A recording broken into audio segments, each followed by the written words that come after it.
It's Friday, November 15th, right now on 12 News at 10. A play at Cesar Chavez put on pause hours before opening night. Tonight, parents and students are reacting to the district's decision. A Valley teacher remains in the ICU tonight, more than a week after he was thrown from his motorcycle in a crash. They couldn't tell us anything, so we didn't know if he was dead or alive. An Arizona woman needs your help finding an irreplaceable gift she received from her late husband. I'm Chase Golightly, and tonight we're sharing her story. Should you bring along the umbrella this weekend? I'll show you who's set to get rain and snow. 12 News at 10 with Mark Curtis and Caribe Divine starts now. And we begin tonight with a controversy in a Valley school district. Students at Cesar Chavez High School say they're disappointed after the Phoenix Union High School District decided to postpone their play just hours before curtain time for opening night. Good evening and thanks for joining us for 12 News at 10. I'm Mark Curtis. Caribe has the night off. The school district says the decision was made to better prepare parents and the audience for the material the play presents. 12 News journalist Brenda Lipinski is outside the school tonight with reaction to the move. Brenda, what's going on?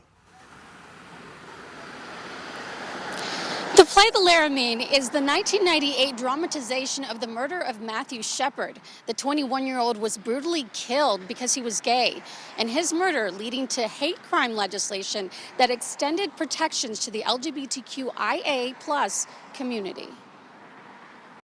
We worked on this for 3 months. We worked so hard. I thought it was unfair. I thought that they should be given an opportunity to spread the word. Parents and theater students at Cesar Chavez High School left in shock after their school play, The Laramie Project, was canceled by Phoenix Union High School District on opening day. They had the play ahead of time. They had all of the material. They knew what it was about. They could have looked it up. They could have seen it. So why is this now an issue when these kids have been working on this for 3 months? Students say the play is about the 1998 murder of 21-year-old Matthew Shepard, who was brutally beaten and left tied to a fence, all because he was gay. Our play was about awareness. It's about history. It's real. It's facts. Like, it's what happened. The district explaining their decision, saying in part, tonight's play, The Laramie Project, has been postponed due to the need for additional time to better prepare our audience and the public for the seriousness of the play's content. Later stating, after last night's sneak preview, we learned that some additional measures and partnerships need to take place to support our community's emotional responses to this dramatic performance. 12 News interviewed Shepard's mom back in 2020, who spoke on the importance of sharing her son's story. If you remove Matt's story, his sexuality, and insert a story of race or religion, it's the same story.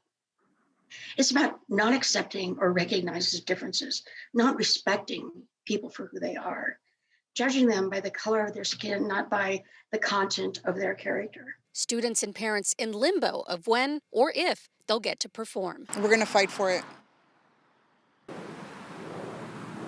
Now, the school didn't mention any new performance dates, but they did say they would keep parents and students informed. Reporting in Phoenix, Brenda Lipinski, 12 News. All right, Brenda, thanks. Tonight we have an update on the brutal assault of a Department of Child Services caseworker. DeAndre Johnson had been indicted by a grand jury for attempted murder. He's accused of strangling a caseworker after a meeting about his daughter. At the end of the meeting, Johnson live-streamed his attack on the worker, who eventually lost consciousness. Johnson now faces 6 other counts, including aggravated assault. New at 10, some things in life are irreplaceable. And tonight, an Arizona woman has a desperate plea because she lost something that cannot be replaced. A Build-A-Bear, similar to this one that you see, had her late husband's voice on it, but she mistakenly donated it to a Goodwill and believes that someone out there, maybe someone watching right now, has it. 12 News journalist Chase Golightly spoke with her this afternoon, and Chase, she's praying for a miracle. Mark, and that's what it may take to get that bear back. Sandra received it from her husband years before he passed away. Now she hopes someone will see this and return it to her. He was one of a kind person.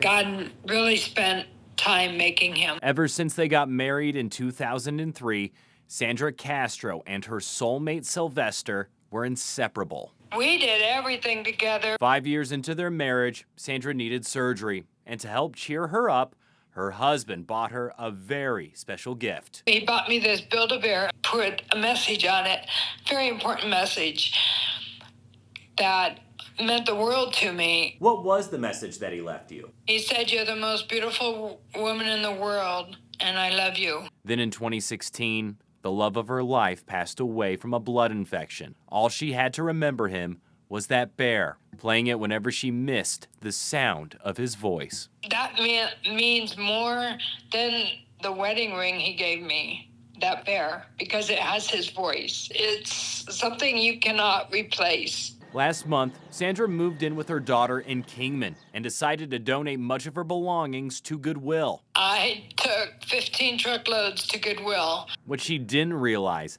is that same special bear got mixed in with the donations. As soon as she did, she went back to that same Kingman Goodwill to find it, but it was gone. I was so upset. That meant the world to me. She says a worker told her someone may have bought it in Kingman, but since she donated so many items, it may have been sent to Phoenix, meaning that bear could be anywhere in the valley, describing it being all black with a brown mouth and the audio recording in one of its paws. She knows it's a long shot to find it, but would do anything to hold it and hear her husband's voice again. I know miracles do happen. I believe in miracles because my husband was my miracle.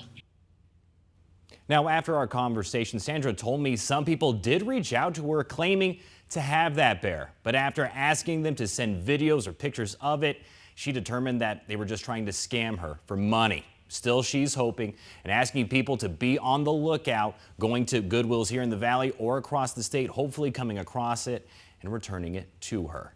We're live in the studio. Chase Golightly, 12 News. Boy, I sure hope she finds it, Chase. Thanks. Well, if you're planning to be in the Southeast Valley this weekend, there are some closures on the 202 you'll want to know about. The eastbound lanes of the freeway are closed between McQueen and Cooper Roads just before midnight. They'll reopen at noon tomorrow. Then the westbound lanes will close just before midnight tomorrow and reopen at noon on Sunday. ADOT recommends you use Pecos or Germain as a detour. Well, let's get a peek at our weekend weather now. Meteorologist Crystal Long is here with your weather impact forecast. How are we looking, Crystal? Oh, it's going to be colder this weekend. I kind of feel like Mother Nature's about to punk us, right? Because it's been so wonderfully warm, but now temps are dropping like a rock. At 10:08 right now this evening, temperatures are reading into the 50s in some spots in our valley. Tempe, Gilbert, Chandler, as well as Surprise, Buckeye. Talking to you here, and we're going to continue to chill down until sunrise tomorrow, and then starting out from scratch, you know how the day's going to end up below average. We have brought you down to that freezing mark in Flagstaff right now in the Grand Canyon. We're 41 in Cholo, 40 in Prescott. Thankfully, the winds have simmered down here for us, and they'll be much lighter tomorrow in comparison to today. But make no mistake, these are your high temperatures over the weekend, not your morning lows. We got used to 60s for our wake-up call in the valley, but instead, those December-like temperatures are here for the weekend, and in the mountains, we've got 40s and 50s, Mark. All right, Crystal, thanks. Boy, terrible story here. A Valley teacher remains in the ICU more than a week after he was hit by a car and thrown from his motorcycle. He still can't communicate with his family, including his young daughter. 12 News journalist Kyle Simchuk spoke with the family. Brandon Lovano's life was coming together. He landed his first job out of college as the athletic director at Inca Elementary School in Buckeye and moved into his own apartment. But last Thursday, the 27-year-old nearly lost his life while riding home from work. There was two cops standing at the end of my porch at 10 p.m. and asking for his mom, Robin. Brandon's stepfather, Matt York, says a driver failed to yield and struck Brandon on his motorcycle near Perryville Road and the I-10.